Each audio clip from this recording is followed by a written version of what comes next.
നമസ്കാരം. CPM സംസ്ഥാന സമ്മേളനം കൊല്ലത്ത് നടക്കുമ്പോൾ സ്ഥലം MLA എ മുകേഷിന്റെ അസാന്നിധ്യം ചർച്ചയാകുന്നു.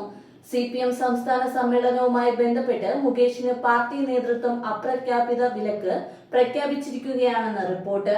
നടി നൽകിയ ലൈംഗിക ആരോപണ കേസുമായി ബന്ധപ്പെട്ട് മുകേഷിനെതിരെ തെളിവുകൾ ഉണ്ടെന്ന് വ്യക്തമാക്കി പോലീസ് കുറ്റപത്രം നൽകിയിരുന്നു.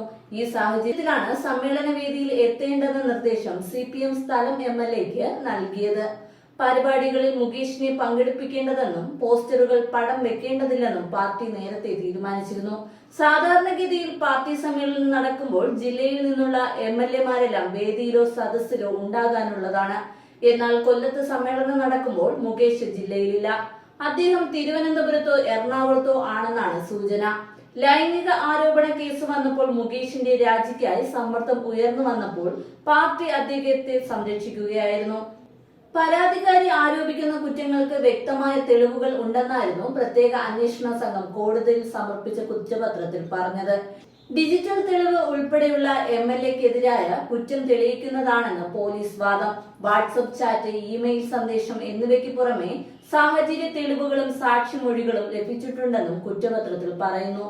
എറണാകുളം ജുഡീഷ്യൽ മജിസ്ട്രേറ്റ് കോടതിയിലാണ് MLAക്കെതിരായ പീഡന പരാതിയിലെ കുറ്റപത്രം സമർപ്പിച്ചിരിക്കുന്നത്. താരസംഘടനയായ അമ്മയിലെ അംഗത്വം വാഗ്ദാനം ചെയ്ത് പല സ്ഥലങ്ങളിൽ വെച്ച് പീഡിപ്പിച്ചു എന്നായിരുന്നു നടിയുടെ പരാതി. നാടകമേ ഉലകം എന്ന സിനിമയുടെ ചിത്രീകരണത്തിനിടയിൽ മുകേഷ് കയറി പിടിക്കുകയായിരുന്നു എന്നും അവർ ആരോപിക്കുന്നു. കേസിൽ നേരത്തെ നടന് മുൻകൂർ ജാമ്യം ലഭിച്ചിരുന്നു. അതേസമയം CPM സംസ്ഥാന സമ്മേളനം പ്രകാശ് കാരാട്ട് ഉദ്ഘാടനം ചെയ്തു.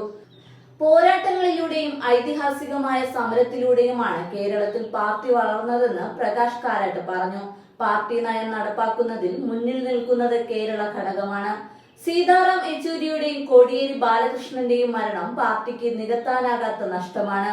CPM കേരള ഘടകം രാജ്യത്തെ തന്നെ കരുത്തുറ്റതാണെന്നും അദ്ദേഹം കൂട്ടിച്ചേർത്തു.